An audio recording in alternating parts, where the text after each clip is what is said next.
memang pembiayaan iklim ini kan memang nggak murah gitu ya, Bu. Dan terkait dengan regulasi tadi yang Ibu katakan bahwa pemerintah nanti akan melakukan perbaikan regulasi begitu juga, dan juga peningkatan tata kelola. Saya jadi ingat tulisan gitu ya, penelitian gitu Bu dari Doku begitu, dari Doku et al. Di tahun 2021. Jadi mereka itu melihat faktor-faktor yang memengaruhi climate finance begitu Bu. Mungkin yang tadi Ibu sebutkan baik itu regulasi dan juga tata kelola itu juga termasuk di dalamnya. Jadi memang signifikan dia, positif signifikan memengaruhi climate finance itu, rule of law-nya. Dan juga di sini yang menarik adalah terkait dengan kemudahan berusaha gitu Bu. Jadi ease of doing itu juga ternyata termasuk sebagai salah satu determinan begitu yang dapat memengaruhi climate finance. Dan begitu juga dengan banyak hal yang baik itu political readiness misalnya, kemudian economic readiness yang tadi ease of doing business itu, kemudian kualitas regulasi yang memang harus diperbaiki begitu ya. Karena kemarin itu juga sedikit cerita juga Bu, kemarin itu saya juga mengikuti seminarnya laporannya BI begitu, yang terkait dengan LPI 2024. Nah di sana Gubernur BI Pak Peri Warjio juga mengatakan bahwa pada dasarnya stabilitas ekonomi, stabilitas hukum itu juga penting, sepenting stabilitas politik dan stabilitas yang lain begitu. Jadi memang harus ada sinergi juga, harus ada transformasi juga gitu yang dilakukan gitu ya, antar pemerintah, baik itu dari dalam hal ini adalah Kementerian PPN Bappenas dan juga stakeholder yang lain begitu ya Bu ya.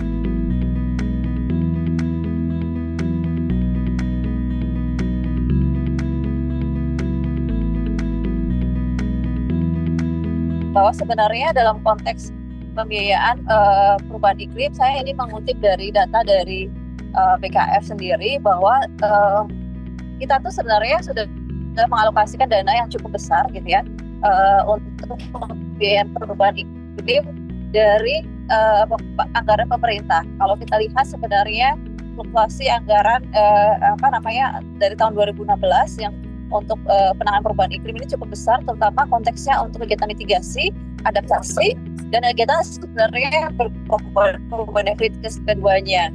Dan secara konsisten sebenarnya kalau kita bilang mungkin memang masih kecil ya, tapi ini konsisten ada penganggarannya 3,2% dari pengeluaran pemerintah.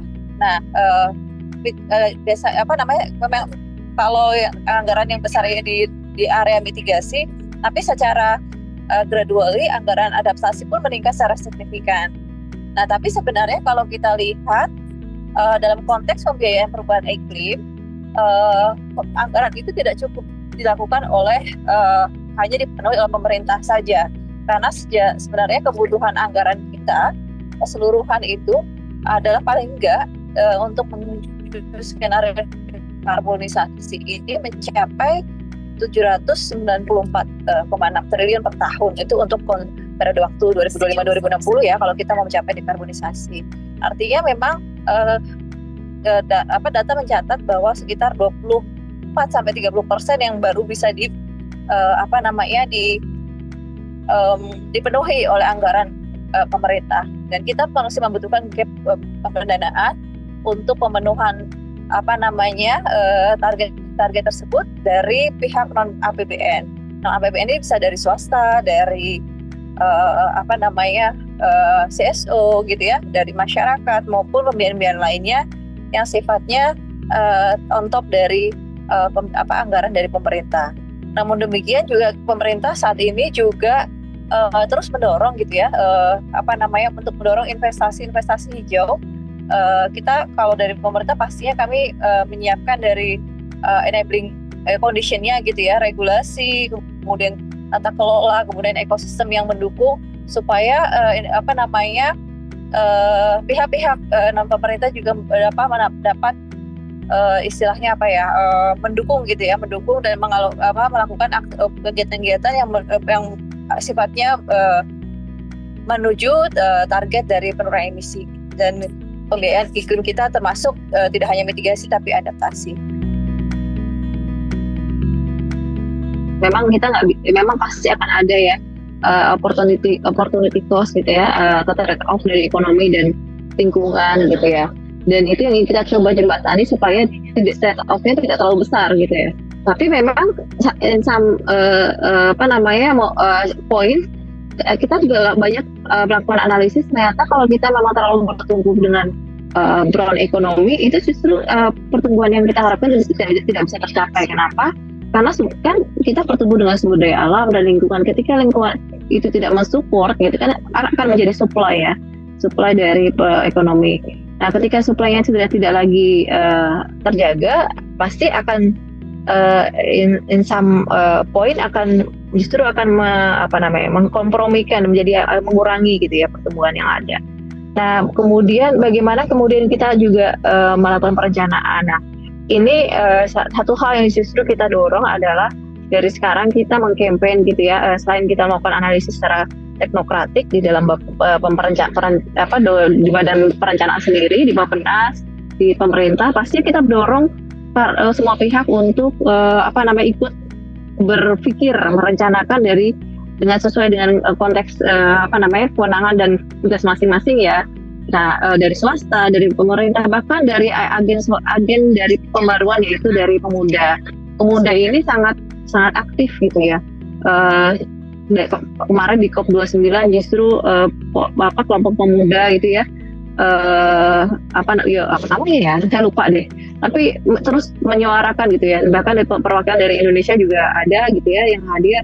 Kelompok-kelompok Indonesia pemuda ini terus menjadi agen penggerak gitu rasa. Untuk nanti di generasi mendatang justru ini akan perlu terus kita tempel gitu istilahnya ya, kita ajak bersama, karena dari situlah nanti multiplier efeknya akan terjadi gitu. Kita dari awal dari sisi pemuda, dari sisi generasi yang awal ini perlu kita terus tanamkan bahwa aktivitas kita sekarang ini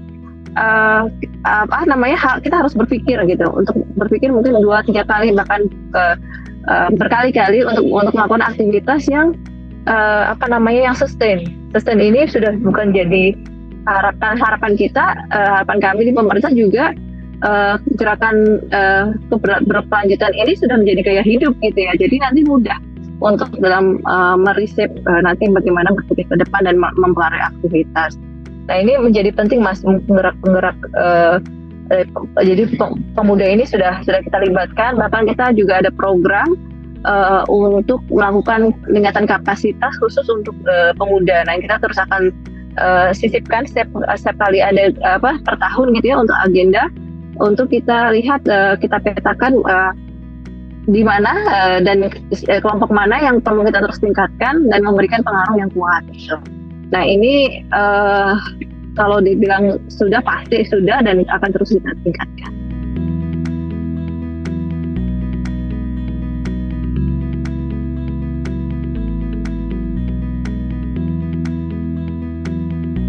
Jadi benar sekali tadi yang Mas sampaikan, kalau kita berbicara tentang jadi kalau dalam UNFCCC kan kita mempertemukan antara negara maju dan negara berkembang ya. Nah, itu perdebatannya jadi panjang, padahal kita berharap sebenarnya COP29 itu dari tahun ke tahun kita ingin mendapatkan peningkatan komitmen gitu ya. Tapi ternyata kemarin itu stuck dengan tadi sampaikan ya, kesepakatan. Nah, saya ingin mundur dulu. Sebenarnya kalau kita lihat komitmen pembiayaan tadi yang di COP sebelumnya dengan Sudah Paris Agreement kan harusnya negara maju memobilisasi 100 miliar per tahun gitu ya. Tapi kalau kita lihat secara in general itu tahun 2022 sempat melampaui nih, tapi sebelumnya belum pernah nih. Nah, tapi memang pembiayaan iklim publik ini berkontribusi 80% dari total tahun 2022 gitu ya. Nah, dan kemudian pembiayaan untuk adaptasi sendiri juga meningkat 3 kali lipat dari tahun 2016. Bentar Mas, bergerak ya. Nah, kemudian pembiayaan swasta ini dimobilisasi oleh pembiayaan iklim yang tumbuh sebesar 52%. Maksudnya adalah pembiayaan swasta yang dimobilisasi pembiayaan iklim publik ini tumbuh sebesar 52% setelah beberapa tahun mengalami stagnan relatif. Nah, tapi memang ini kalau kita bandingkan dengan kebutuhan gitu ya, kebutuhan ini masih sangat jauh gitu ya. Kalau dari keseluruhan kita kompilasi dari negara-negara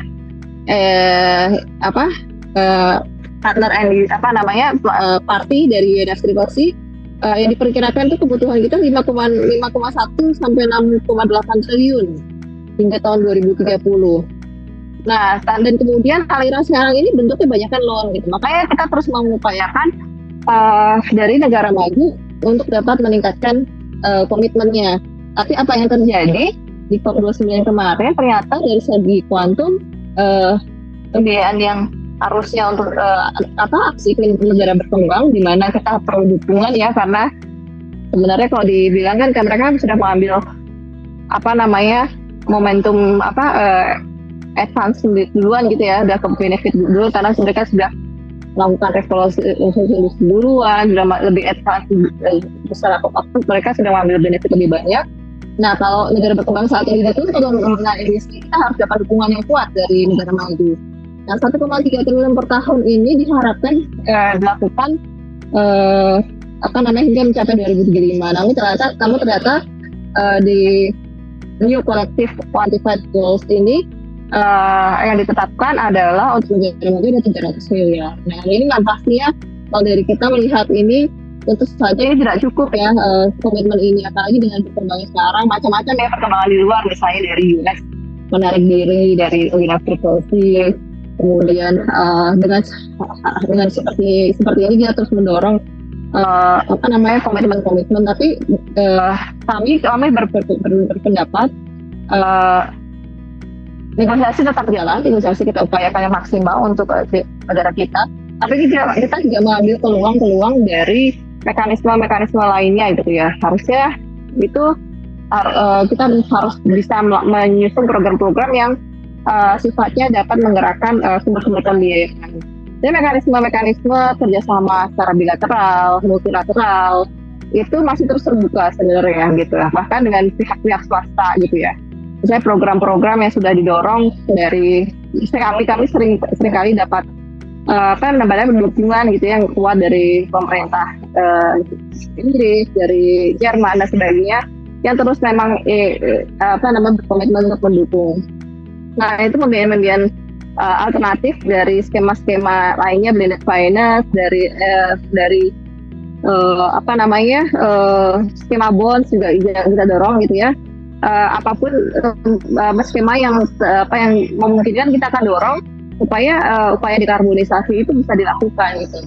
Nah, kalau menunggu komitmen ada gitu ya, sampai sesuai ini sangat susah sekali. Jadi untuk itu kita pasti kita terus mendukung mencari pembiayaan yang alternatif yang bisa kita lakukan.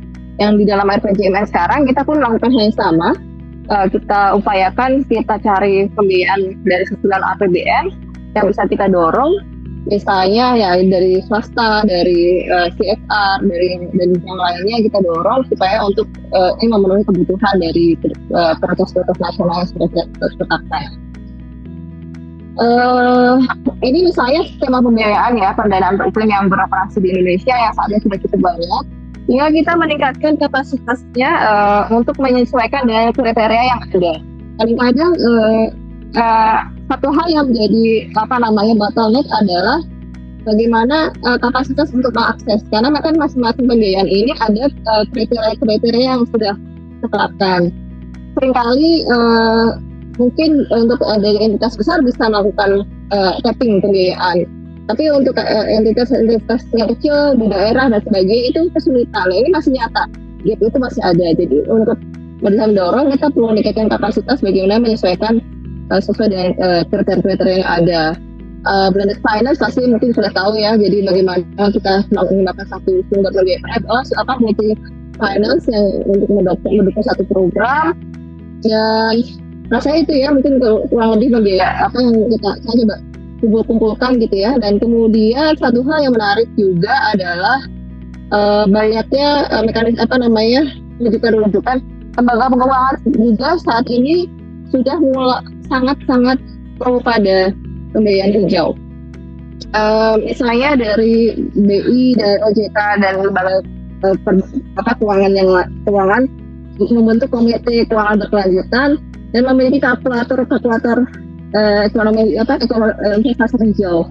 Jadi kan suatu hal yang menarik dan mereka terus sering berdiskusi dengan kami untuk meningkatkan kapasitas dari officernya gitu ya dalam program-program pelatihan, dan selalu menyisipkan ketika program manajemen gitu ya, kalau misalnya ada promosi dan sebagainya untuk dikaderisasi di internal BI misalnya, itu dari BI itu selalu mengundang dan selalu memasukkan isu terkait dengan pembiayaan hijau termasuk penanganan perubahan iklim jadi portofolio yang diangkat. Ini menarik sekali dan pastinya dari kita pemerintah itu selalu perlu terus mendorong katalisasi ya swasta untuk penilaian iklim gitu ya. Misalnya ini juga kita sampaikan bahwa sebenarnya OJK juga memiliki mekanisme gitu ya bagaimana mengklasifikasi kegiatan-kegiatan ekonomi yang mendorong untuk keuangan hijau gitu ya, untuk sektor hijau dan berkelanjutan. Jadi sebenarnya sudah banyak, dan satu lagi peluang ke depan itu semakin kuat gitu ya dari dunia global, di mana isu keberlanjutan itu sudah menjadi hal yang mandatori gitu ya, bukan mandatori yang masih prominent gitu ya, di mana semua kegiatannya selalu justru kita kalau tidak mengikuti gitu ya, mengikuti permintaan pasar global, kita akan ketinggalan. Dari sisi environment, social governance, ESG faktor itu semakin kuat didorong, dan Indonesia sebenarnya punya peluang itu karena kita sudah masukkan komitmen-komitmen tersebut di dalam perencanaan kita.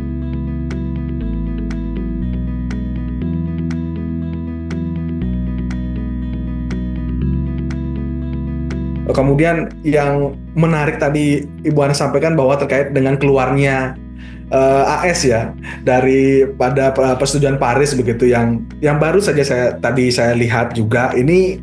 Saya izin membacakan ya bahwa di President Action-nya Presiden Donald Trump itu judulnya adalah Putting America First in International Environmental Agreements ya. Jadi jargon American First itu selalu menjadi acuan begitu bagi kebijakan Presiden Donald Trump. Jadi di section 2-nya policy-nya itu dikatakan bahwa merupakan kebijakan pemerintahan saya untuk mengutamakan kepentingan Amerika Serikat dan rakyat Amerika dalam pengembangan dan negosiasi perjanjian internasional apapun yang potensi merusak atau menghambat perekonomian Amerika. Perjanjian-perjanjian ini tidak boleh membebani Amerika Serikat secara berlebihan atau tidak adil. Jadi memang proteksionisme daripada kebijakan Presiden Donald Trump yang juga kami sempat beberapa kali kaji begitu, ini nggak cuma memengaruhi terkait dengan trade ya, kondisi pangan, tapi juga mengaruhi terkait dengan iklim. Karena kan sebagai negara adidaya begitu, Amerika Serikat itu bertanggung jawab juga terhadap jumlah emisi karbon yang dihasilkan di dunia, karena Amerika Serikat adalah negara penghasil emisi karbon atau emisi gas rumah kaca nomor 2 di dunia, gitu kan. Ini juga menjadi penting.